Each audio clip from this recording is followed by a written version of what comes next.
Bonjour et bienvenue, et aujourd'hui on va décortiquer une méthode qui promet de transformer un chaos d'idées en une véritable mine d'or créative. Je parle bien sûr du remue-ménage ou brainstorming. Allez, c'est parti pour apprendre à structurer l'imagination.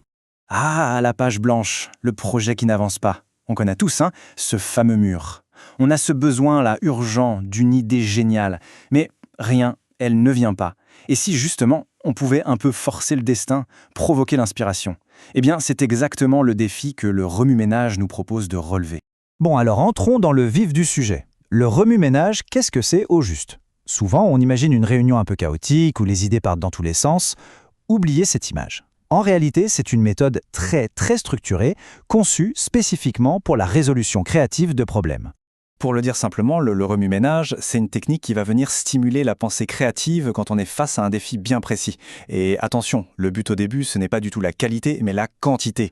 Le jeu, c'est de générer un maximum d'idées brutes, vraiment sans aucun filtre. Ces idées, on les analysera bien plus tard, donc en gros, créativité d'abord, analyse après. Et c'est là que ça devient vraiment intéressant. Cette méthode, elle ne reste pas dans le théorique, non, elle s'attaque à des problèmes très concrets. Imaginez la situation. Une équipe est bloquée, elle se demande « Ok, quelles sont nos options là, maintenant ?» Ou alors « Mais qu'est-ce qui nous empêche d'avancer sur ce projet ?» Eh bien, le remue-ménage, c'est l'outil idéal pour faire sauter ces blocages et, hop, ouvrir le champ des possibles. La vraie force du remue-ménage, elle est là, dans le collectif. Quand on met en commun les expériences, les parcours, la créativité de tout le monde, eh bien, on multiplie les angles de vue. C'est logique. Mais, petite précision importante, ça marche aussi très bien tout seul. C'est un super exercice pour débrider sa propre imagination en solo.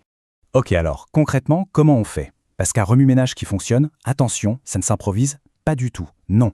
Ça suit un processus bien précis en 3 étapes. On peut voir ça comme une véritable recette de cuisine pour l'innovation. Alors, ces 3 étapes, les voici.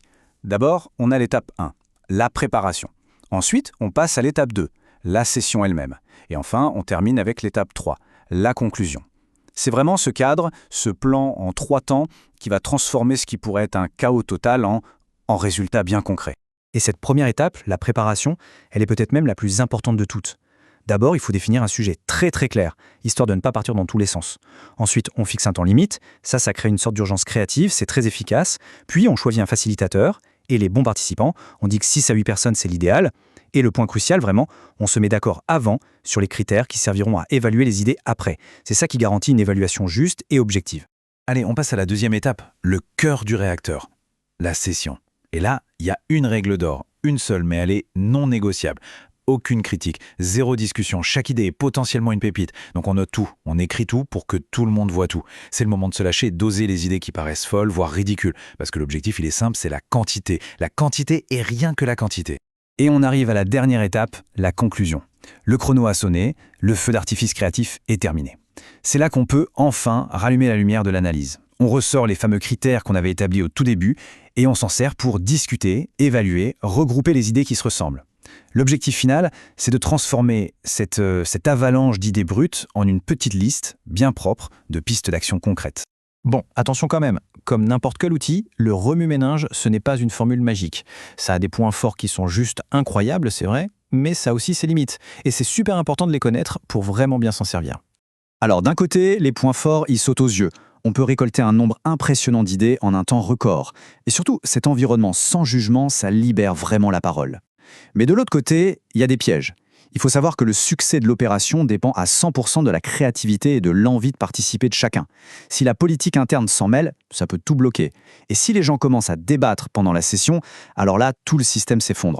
Du coup, maintenant qu'on a vu le processus, les points forts, les pièges, on peut se demander c'est quoi finalement la clé du succès? Le truc qui fait que ça marche à tous les coups et que ça libère vraiment le potentiel d'un groupe.